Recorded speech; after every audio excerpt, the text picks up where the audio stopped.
Ons kan die woord van die Here oopmaak vanmôre by Lukas hoofstuk 2. En dan gaan ons Lukas hoofstuk 2 saam lees, die eerste 7 verse, en dan daarna kan ons blaai na Kolossense 1. Lukas hoofstuk 2.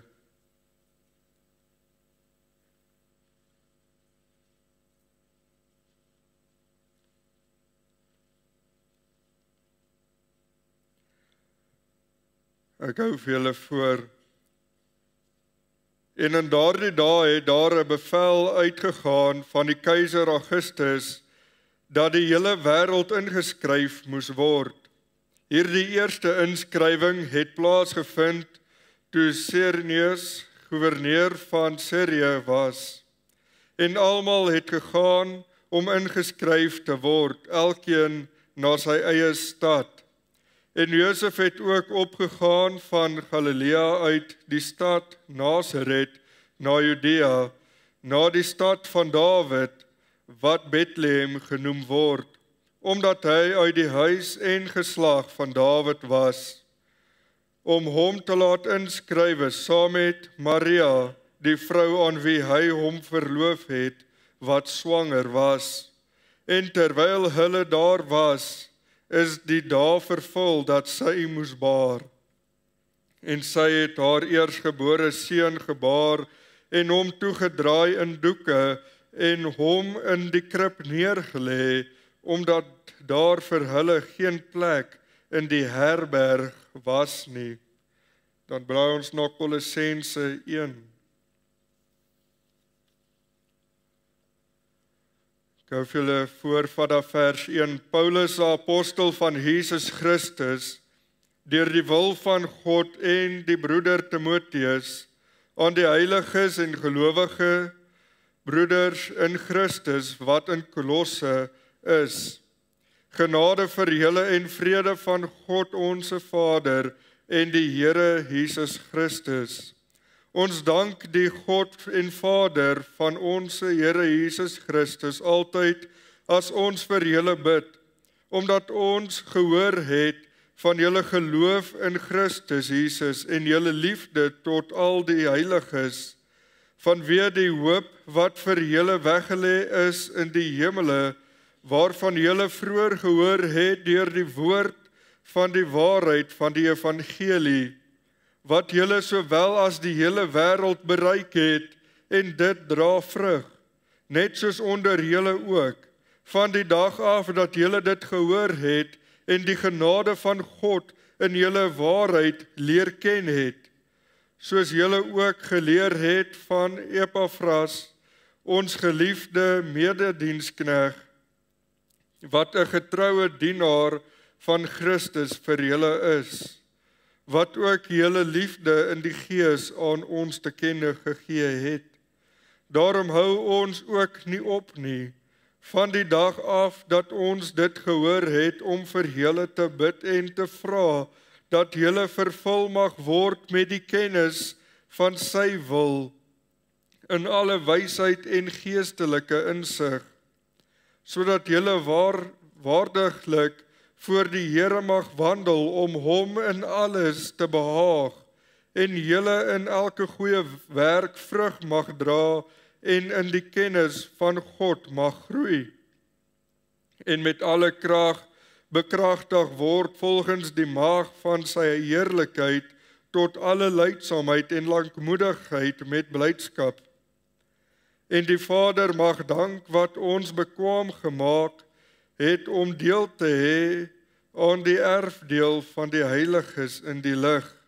Hy wat ons verlos het uit die mag van die duisternis en oorgebring het in die koninkryk van die Seun van sy liefde, in wie ons die verlossing het deur sy bloed, naamlik die vergifnis van die sondes. Hy is die beeld van die onsienlike God, die eerstgeborene van die hele skepping, want in hom is alle dinge geskape, wat in die hemele en op die aarde is, wat sienlik en onsienlik is, trone sowel as heerskappye en owerhede en magte, alle dinge is deur hom en tot hom geskape. En hy is voor alle dinge, en in hom hou alle dinge stand. En hy is die hoof van die liggaam, naamlik die gemeente.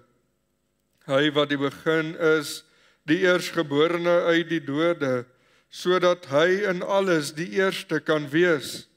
Want dit het die Vader behaag, dat in hom die ganse volheid sou woon, en dat hy deur hom alles met homself sou versoen, nadat hy vrede gemaak het deur die bloed van sy kruis.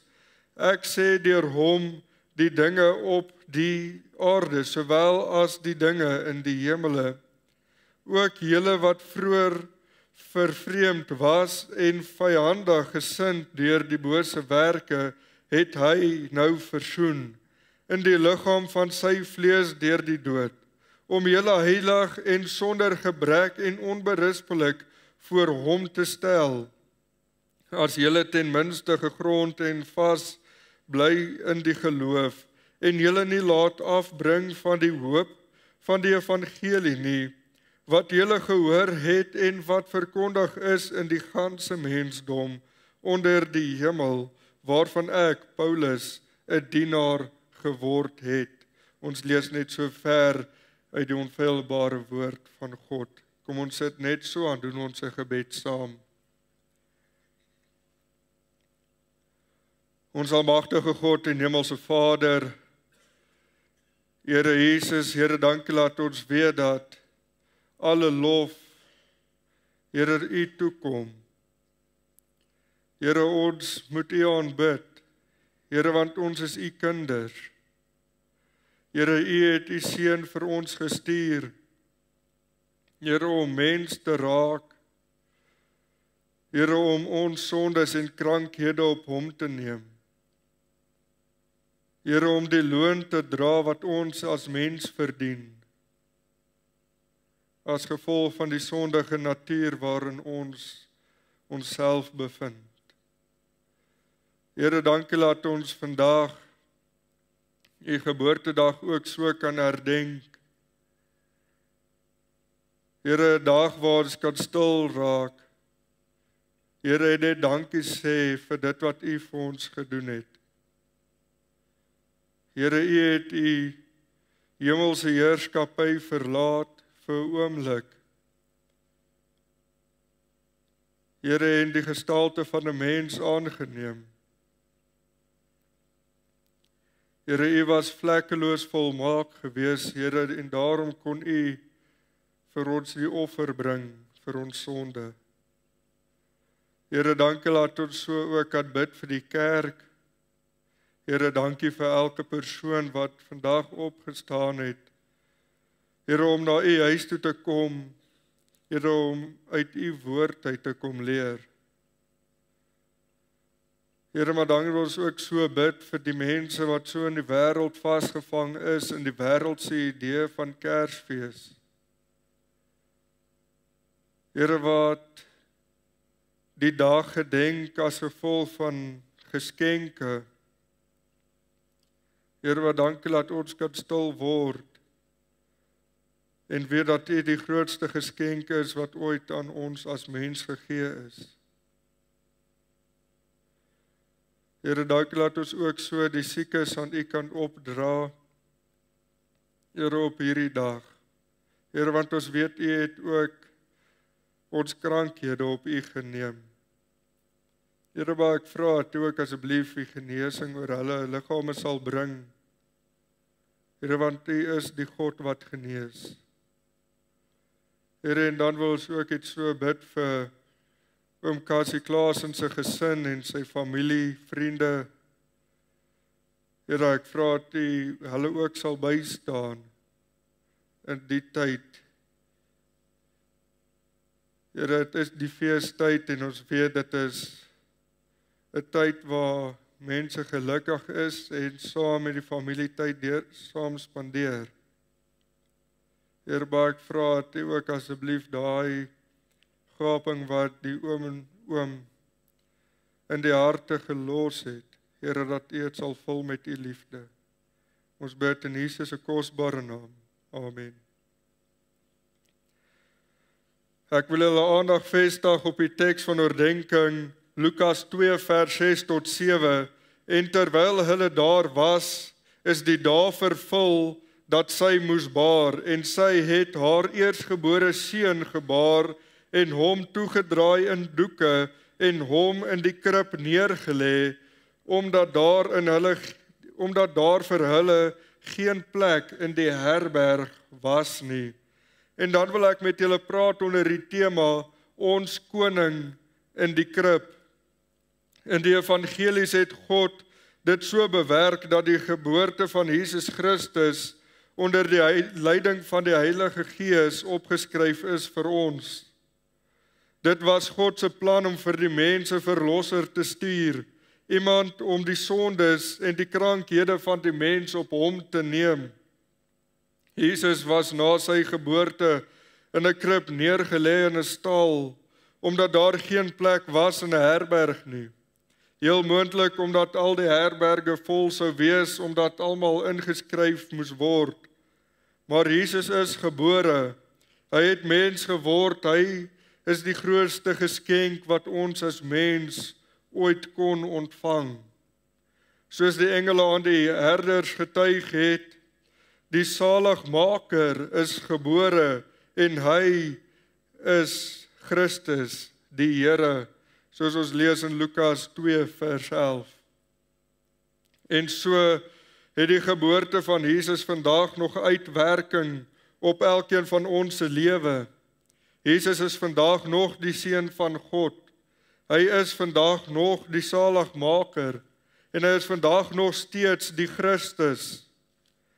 Hy het vir ons aan die kruis gesterf vir ons sondes en ons krankhede. Hy het opgestaan en hy het die dood oorwin.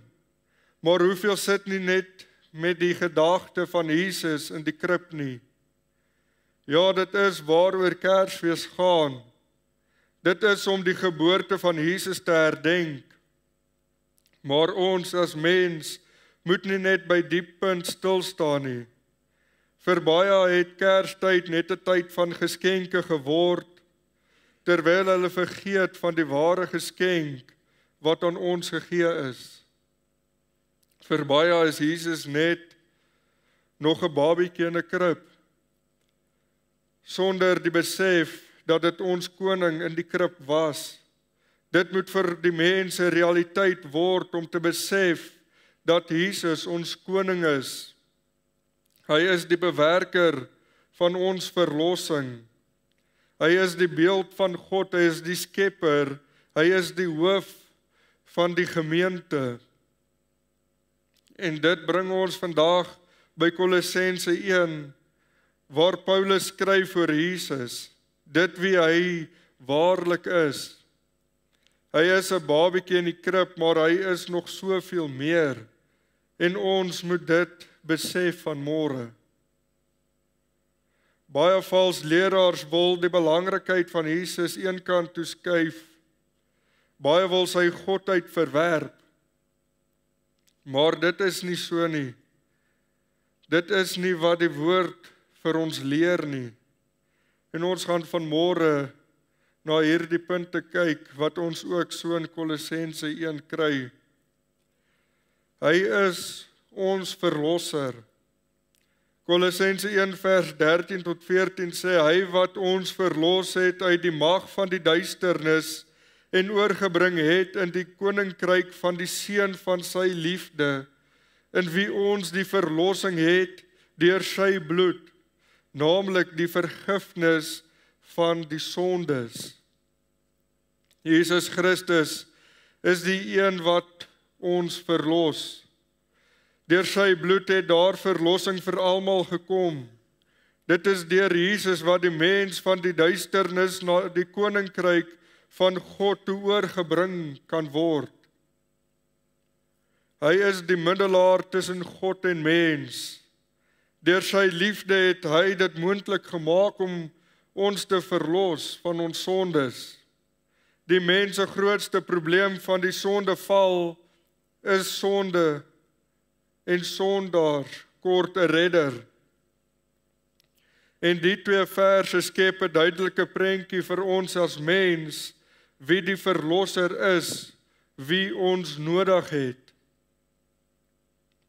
Dit is die rede waarom Jesus gebore is. Dit is om ons vry te koop deur sy kosbare bloed. As dit nie was vir die geboorte van Jesus nie, sou die toring van God oor ons gebly het, dan was daar nie vir ons 'n offer vir ons sondes nie. Dan sou ons nie kon losgekoop word van die mag van die sonde nie. Maar God het genade getoon oor die mens, deur hom sy seun te gee as die volmaakte offer. Vir ons as mens moet Jesus ons verlosser en saligmaker wees. En vir elkeen moet hy, vir elke persoon, sy eie verlosser en saligmaker wees. Jy moet deel wees van die plan. Jy moet hom aanneem. Deur hom moet jy regverdig gemaak word voor God. Jesus het ons nie net losgekoop van sonde en ons oorgedra na die koninkryk van God toe nie. Hy het ons verlos van hierdie loon wat oor ons is. Die loon van die sonde. As kind van God kan jy nie weer onder die toring van God val nie.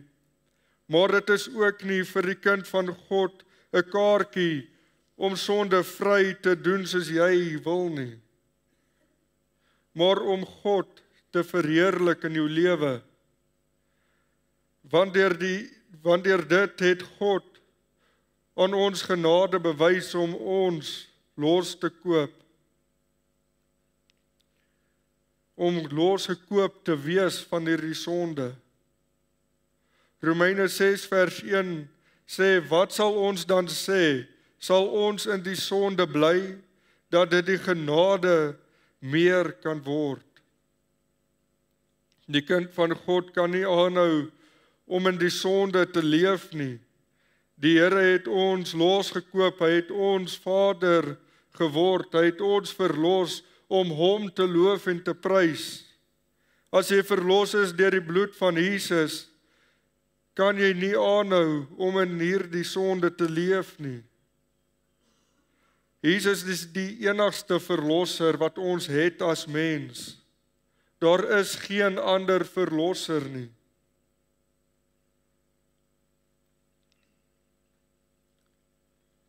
Hy is die enigste een wat ons kan red vanmôre. Jesus is die enigste een wat ons van die koninkryk van die Satan kan oorplaas na die koninkryk van God toe. En dit alles net deur genade. Deur die genade wat hy aan ons getoon het. As ons na die woorde kyk, verlossing deur sy bloed, dan besef ons hoe groot is die prys wat hy bereid was om te betaal. Wiersbe sê die volgende woorde, jammer vir die Engels, as ek dit so in Engels kan uitdruk, verskoon my net. Moses and the Israelites only had to shed the blood of a lamb to be delivered from Egypt, but Jesus had to shed his blood to deliver us from sin. Dit is die prys wat hy bereid was om te betaal. Hy was wel 'n babietjie in die krib, maar deur hom het daar verlossing gekom vir die sondige natuur waarin ons onsself bevind. Maar jy wat vanmôre hier sit, is jy bereid om die prys te betaal, om hom aan te neem as jou verlosser en saligmaker, om vir hom heilig te leef, want hy was bereid om sy lewe te gee vir die verlossing van ons lewens. Dit bring ons by die volgende gedagte, hy is die middelpunt van die skepping. Kolossense 1 vers 15 sê, hy is die beeld van die onsigbare God, die eerstgeborene van die hele skepping. Ons dien 'n onsigbare lewende God, maar deur sy seun het hy homself geopenbaar. Jesus was vir die mens die perfekte beeld van God gewees, en so is dit ook opgeskrywe vir ons in die woord van God. En daarom is dit vir ons so belangrik om tyd in die woord van God te spandeer, om hom te leer ken as ons God en ons koning. Maar hoe kan ons hom beter leer ken as ons nie tyd in die woord van God spandeer nie? Ons sien ook in die gedeelte dat Jesus die eerstgeborene is van die skepping, nie omdat hy 'n skepsel is nie, maar hy is die middelpunt van die skepping. Deur hom het alles tot stand gekom, die sienlike sowel as die onsienlike. Deur hom is daar lig en duisternis gebring, en so ook in ons harte het hy lig gebring, deur redding vir elkeen van ons te skenk.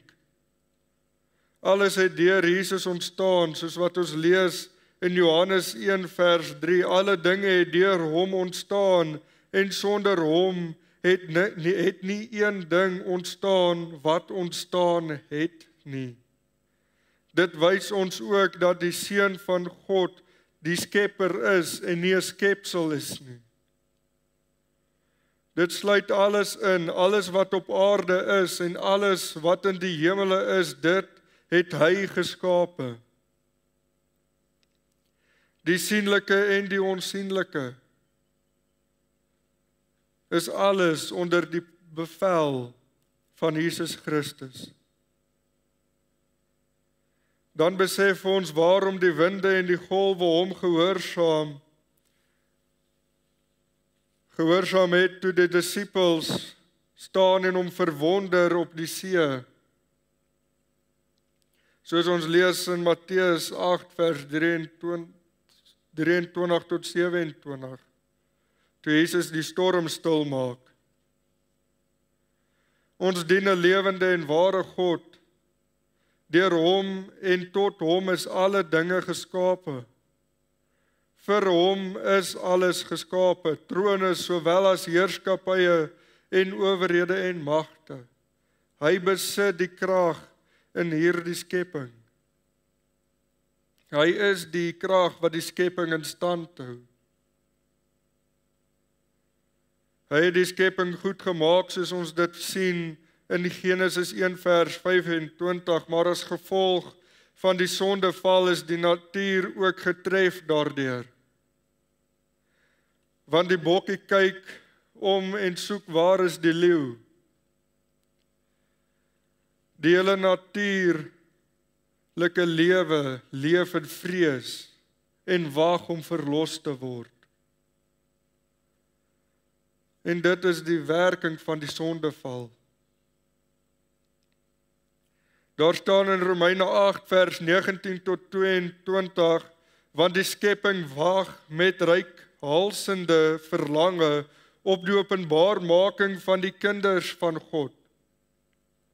Want die skepping is aan die nietigheid onderworpe, nie gewillig nie, maar ter wille van hom wat dit onderwerp het, in die hoop dat ook die skepping self vrygemaak sal word van die slawerny van die verganklikheid tot die vryheid van die heerlikheid van die kinders van God. Want ons weet dat die hele skepping tesame sug en tesame in barensnood is tot nou toe. Selfs die skepping, die diere, ryk en alles daarin het 'n wederkomsverwagting. Hulle het 'n baringsnood tot nou toe. Hulle het 'n verlange na die vryheid wat daar wag. Die dag as die Here kom. Hulle het 'n verlange na die vryheid wat daar was voor die sondeval. En so moet ons as mens ook 'n verlange hê vir die koms van die Here Jesus. Sodat hy ons kan verlos van hierdie liggaam. Hierdie liggaam is vir ons 'n tentwoning en ons as kinders van die Here moet 'n afwagting hê vir sy koms. Vers 23 van Romeine 8 sê, en nie alleen dit nie, maar ons self ook, wat die eerstelinge van die Gees het, ons sug ook in onsself in afwagting van die aanneming tot kinders, naamlik die verlossing van ons liggaam. Ons moet volhard in hierdie tyd op aarde, terwyl ons nog wag vir die Here Jesus om te kom. Hy het die belofte gemaak dat hy sal kom.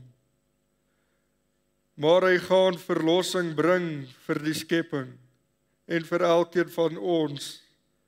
Hy het reeds vir ons verlossing gebring van die sonde, maar hy gaan vir ons verlossing bring die dag as hy kom. Maar ons as mens moet reg lewe daarvoor. Ons moet gereed wees vir die koms van die Here. Deur hom en tot hom is alle dinge geskape. Hy het vir ons die onsigbare God geopenbaar. Hy het vir ons verlossing bewerk aan die kruis en hy gaan sy skepping verlos van hierdie sondige natuur. Jesus was die babietjie in die krib, maar die Seun van God het mens geword. En hy is die skepper van hemel en aarde. Bring ons by ons volgende gedagte, hy is die hoof van die gemeente. Kolossense 1 vers 18 sê, en hy is die hoof van die liggaam, naamlik die gemeente. Daar is baie dele in 'n daar is baie dele in die Nuwe Testamentiese gemeente. Maar die liggaam van die gemeente is die belangrikste. Elke kind van God is deel van hierdie liggaam waarvan Jesus die hoof is. Hy is die een wat ons moet lei en ons as kinders van God moet hom volg. Ons moet sy voorbeeld navolg en ingestel wees op sy wil en sy wil moet ons behartig. Die Hebreë Kerk het ontstaan deur Jesus en vandag moet ons as gemeente gelei word deur hom. Nie deur ons eie maniere en ons eie sieninge nie, maar dit wat in die woord van God staan. Hoe hy wil hê ons moet saamwerk in die liggaam. Hoe ons moet saamwerk in die gemeente. En daarom al behoort ons aan die breë kerk van Christus, beteken dit nie dat ons nie ons eie verantwoordelikheid in ons eie gemeente het nie. Ons moet in ons eie gemeente nog steeds saamwerk. Elkeen moet wees en groei daar waar God hom of haar geplaas het. Nie daar waar jy dink jy gaan die beste wees vir die gemeente nie, maar daar waar God jou wil gebruik in die gemeente. Of dit in die sangbediening is, of dit is om tee te skink, of om te help met die tuine, die instandhouding, evangelisasie, daar waar God jou wil gebruik in sy gemeente, daar moet jy jouself besig vind.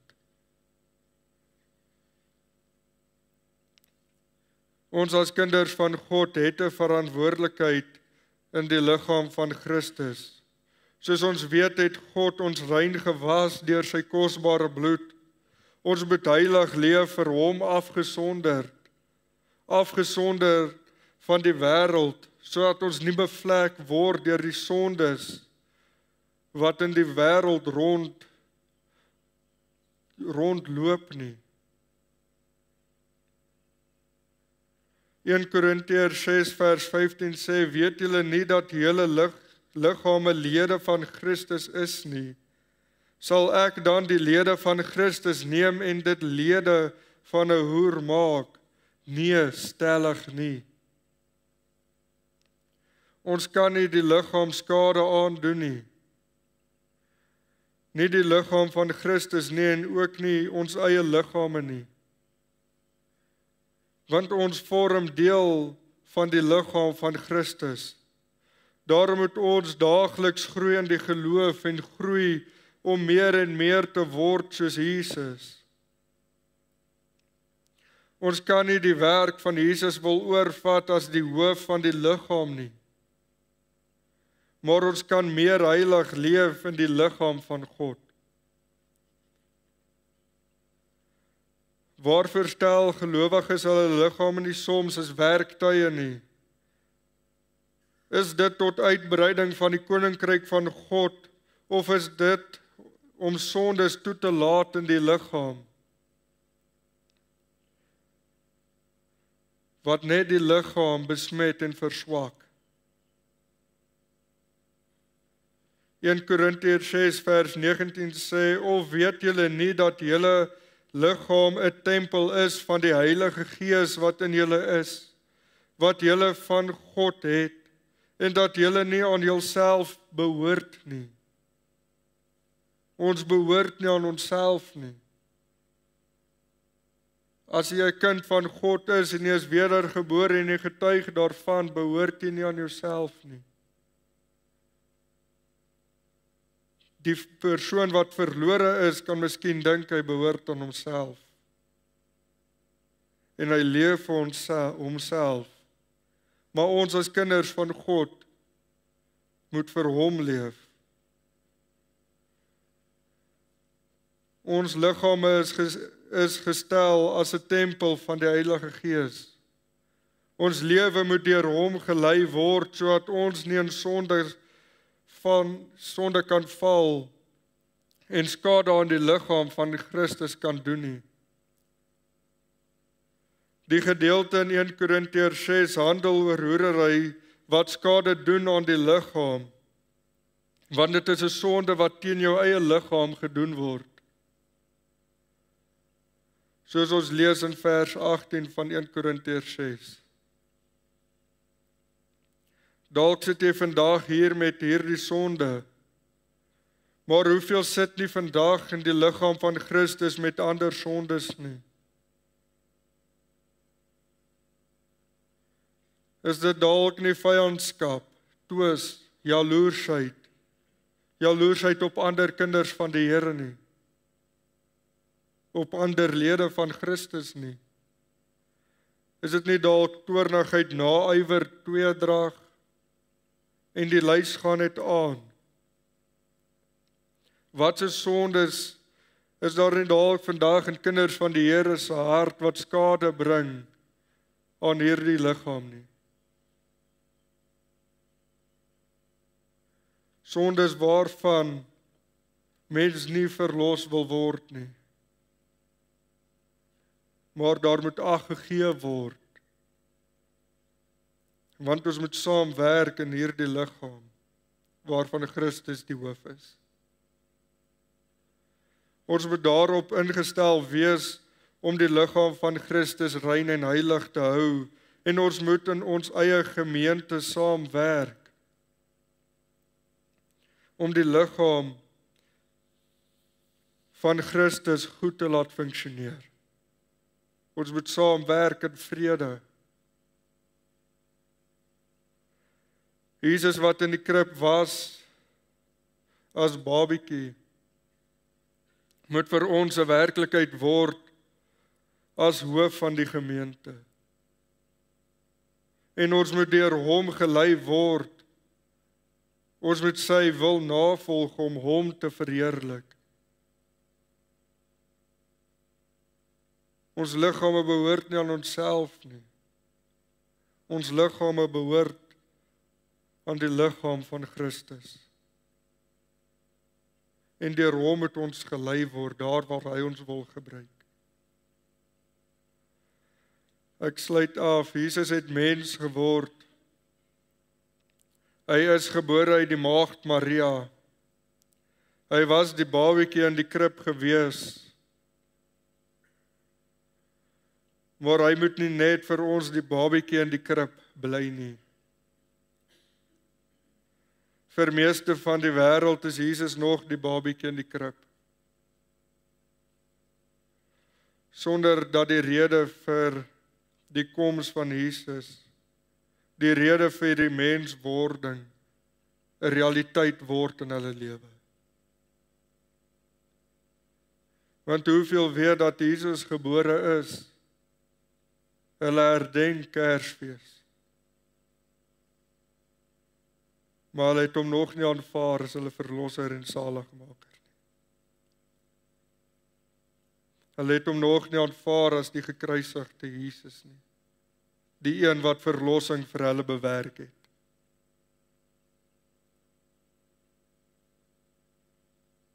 Vir hoeveel is Jesus nog net die babietjie in die krib?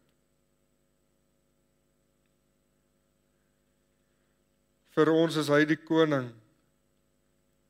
Deur hom het daar verlossing van sonde gekom. Hy is die middelpunt van die skepping, hy is die hoof van die breë kerk hier op aarde. Maar as jy Jesus nog nie leer ken het, as jou koning nie, die een wat jou kan verlos van jou sonde, moet jy hom leer ken as jou verlosser en saligmaker vandag, voordat dit te laat is. Jy moet hom leer ken as die skepper van hemel en aarde.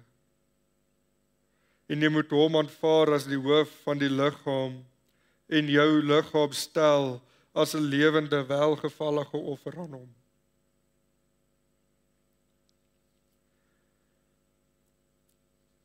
Die werklikheid dat Jesus gekom het, hy is gebore.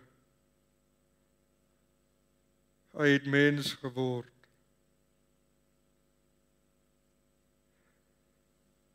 Maar hy is gekruisig vir ons sondes. Hy het opgestaan uit die dood en die dood oorwin. En dit moet vir ons as mens die realiteit word. Die rede waarom Jesus gekom het. Hier op Kersdag. Amen. Ons dierbare Here Jesus, Here, dankie laat ons weet dat U aarde toe gekom het vir die verlossing van ons siele. Here, dankie dat ons weet dat U ook die skepper is van hemel en aarde.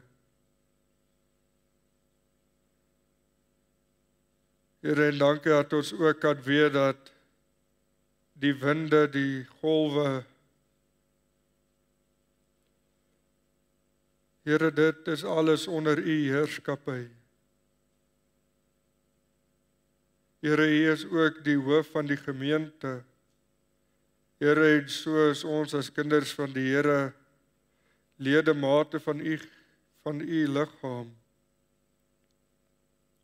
Here, en so moet ons ook saamwerk.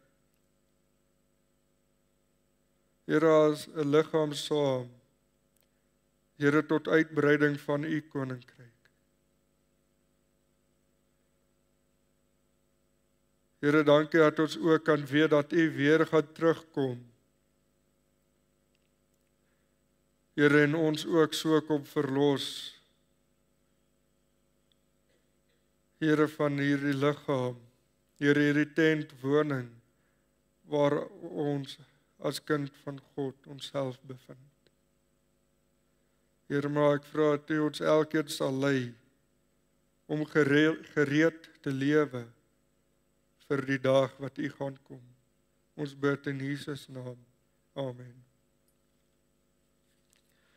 Kom ons staan en sing die slotlied saam.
Daar as julle uit die deur uitbeweeg by die saal, is daar 'n tafel wat mooi opgemaak is met bakkies met lekker goed in. Elkeen wat hier is, kan vir hulle self een neem.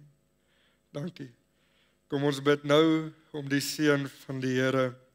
Mag nou die genade van ons Here Jesus Christus, die liefde van God en die opsoekende gemeenskap van die Heilige Gees met u elkeen wees. Amen.